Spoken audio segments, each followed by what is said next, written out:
Shubor nakaslem jong unongsan Hima.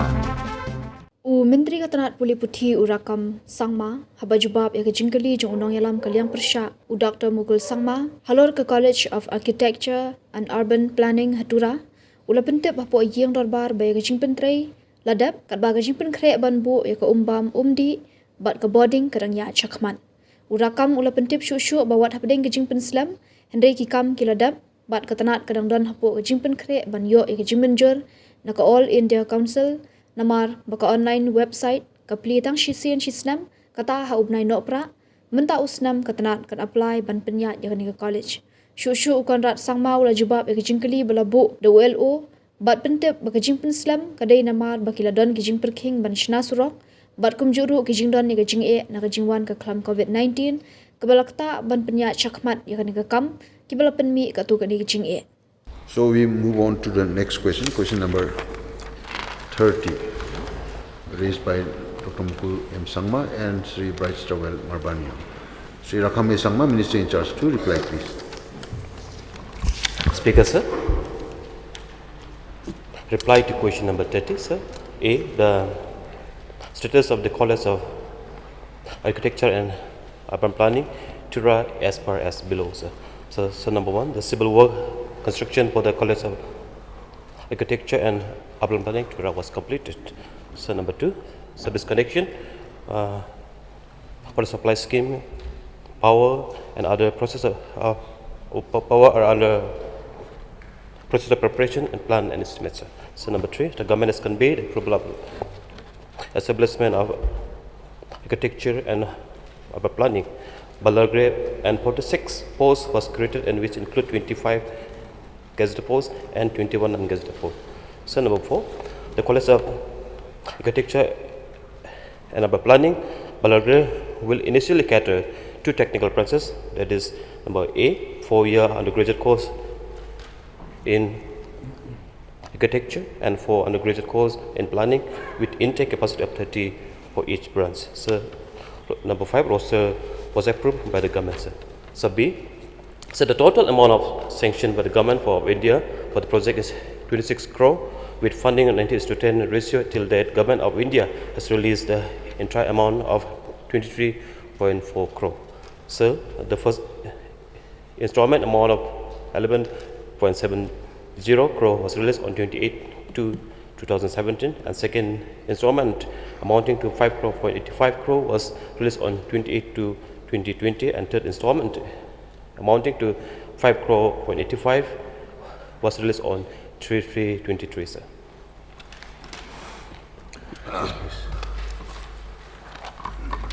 Mr. Speaker, sir, it's a College of Architecture and Urban Planning funded by Government of India. First College of Architecture and Urban Planning ever funded by Government of India in the whole Northeast.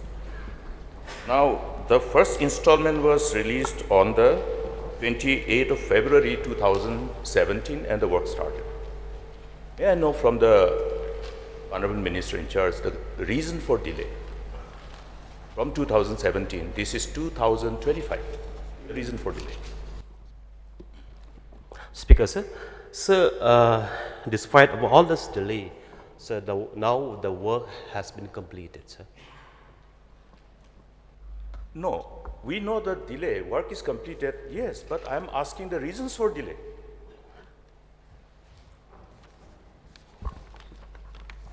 Speaker, sir, that Require notice. I reply not with me, sir. Mr. Speaker, sir, the House needs this reply. This is the property of the House. This information becomes the property of the House.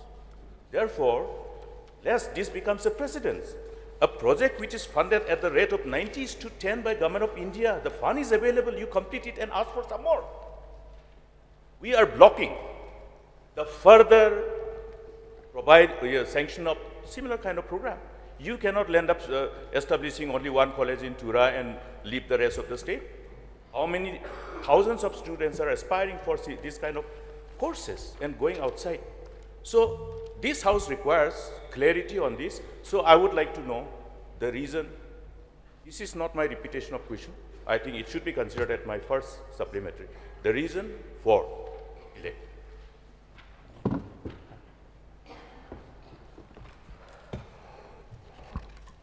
So as I have already replied, so despite all the challenges, the structure portion has been completed, and now we are on the process of getting the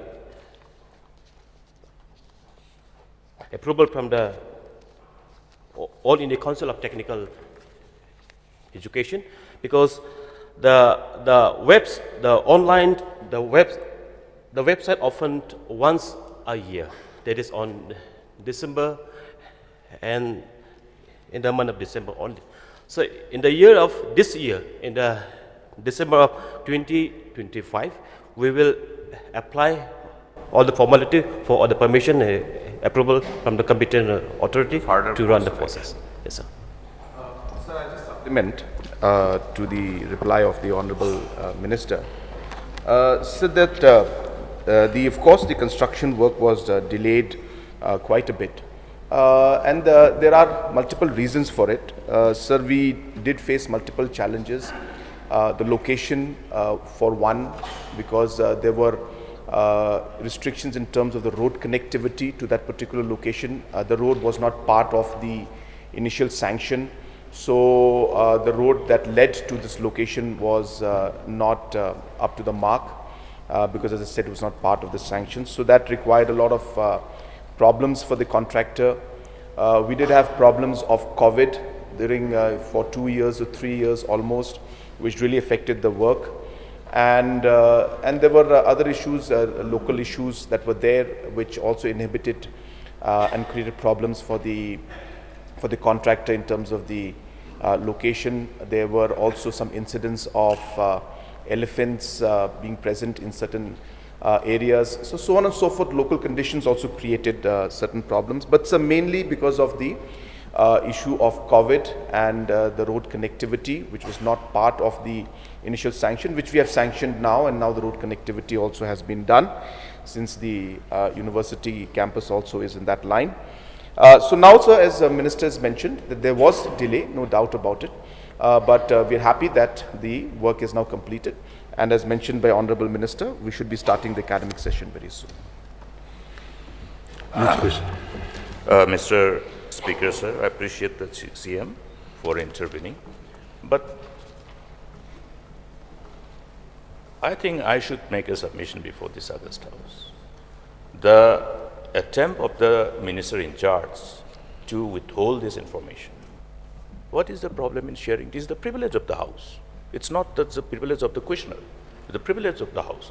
I think all of us must understand that this is how our democracy operates. Therefore, I should take cognizance of this, and I would request Mr. Speaker, sir, to take cognizance of this. This type of attitude of the minister amounts to breach of privilege of the House. It must be kept in mind. So therefore, Mr. Speaker, sir, only one more supplementary, the courses.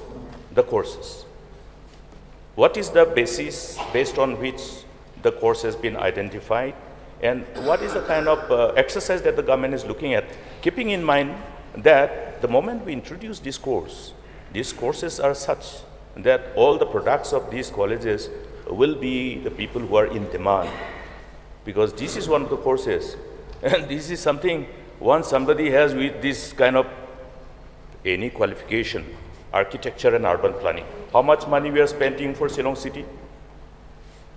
Borrowing, hiring outsiders. Therefore, understand the magnitude of the value of this particular higher and technical education in the specific field. So I would like to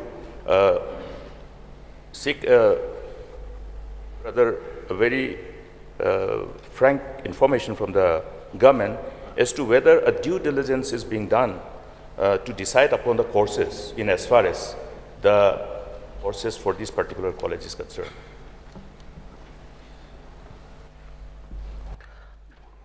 Speaker, sir, as per the objective, as per the plan from the beginning of the project, sir, So in this college, so as I have already replied, so 2 courses will begins, sir. So 4-year degree undergraduate course in architecture and 4-year undergraduate course in planning first, sir. As and when we get the approval from the competent authority to run the courses, sir. So, Mr. Speaker, sir, when do we expect the academic sessions to start?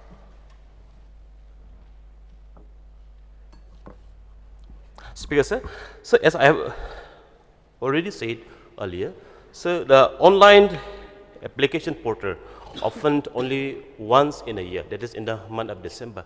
So when all the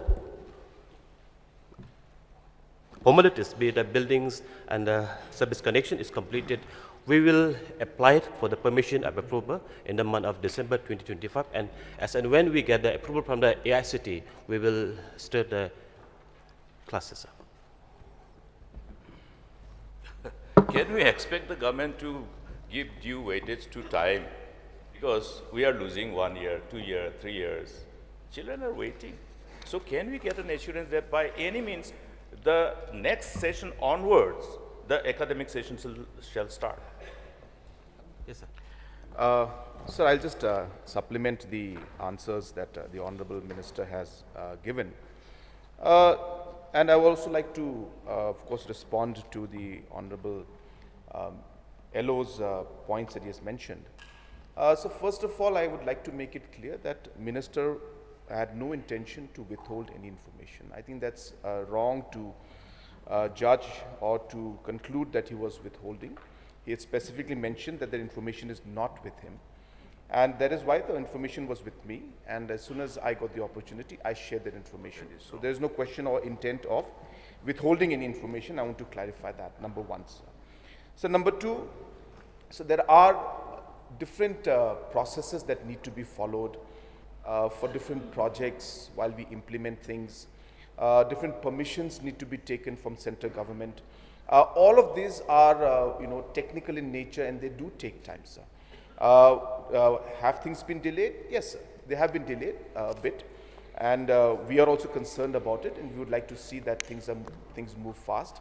And there's a reason why, sir, from the government side, as mentioned by Honorable Minister already, that we have already taken the step to sanction the different posts that are required, so that as and when we get the necessary permissions, there is no further delay. So I want to assure everybody that we will do everything in our capacity to ensure that these colleges and institutions start at the earliest. Mr. Speaker, sir, a point of order under Rule 300 and the relevant Rule 27. You see, in respect to question, we expect the minister to be completely equipped with all the necessary information. Now we know that the department has the information. That's why the Honorable Chief Minister had the information. Why the same information is not available with the minister itself is a question. That's why I said that it will be in the fitness of things that this is avoided in future so that it doesn't become a precedent.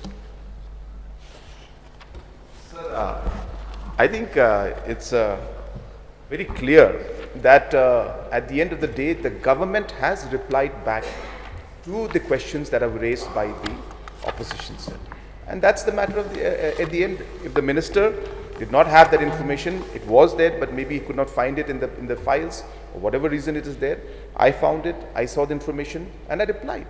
I think there's no reason for us to now go into the details of that. The fact that we have replied to it and satisfied the questions and queries of the opposition is the point, sir.